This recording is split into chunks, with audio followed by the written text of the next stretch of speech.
It took like a really long time for me to actually call myself an entrepreneur.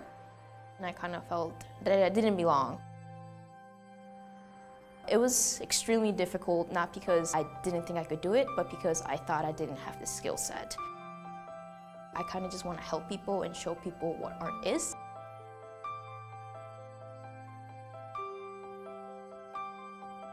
Anyone can buy artwork and anyone can understand the art world. My platform just helps you and guides you. It's like an easy way for you to go shopping for art. I grew up in Mexico until I was 6. Since the minute I was born, there was already like plans for my future. My parents thought that the American dream was possible and they wanted their kids to have it. I remember my first day of class, my teacher asked me what my name was, and I told her, my name is Paulina Ramirez Parra. She corrected me and she said, no, your name now is Paulina Ramirez. And then later on, from Paulina Ramirez to Paulina Ramirez, and I was like, that's not my name at all. That's kind of like when it hit me, I was like, okay, things are gonna be different now.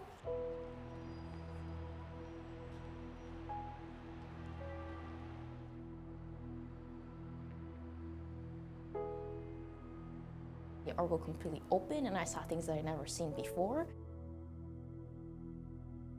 There's not a lot of women who pitch. There's not a lot of like Latina women who pitch. There's not a lot of LGBT women who pitch. Making that jump was just hard for me to actually like be confident enough to like pitch to someone and be like, hey, this is who I am. Like I knew what I wanted to do, but I just kind of was like, I'm just a designer.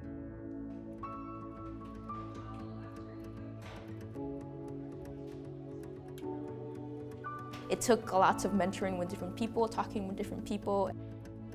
That's kind of when it all switched and I was like, I am an entrepreneur, I can do this.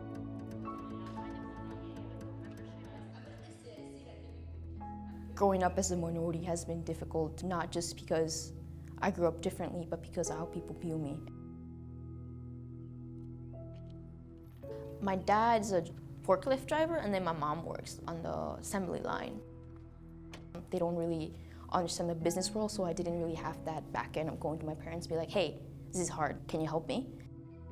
But when you're starting out, our company is basically make or break. We're doing this on our own budget, by ourselves, and you're like, is it worth it? Am I doing this for the right reason? I have student loans to pay, like rent. And I'm just like, and I have this thing that I love so much, like how do I do both at the same time?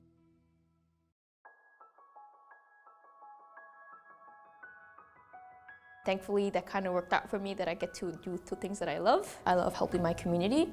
With Herme, I helped the artist community. With the Her app, creating safe spaces for queer women.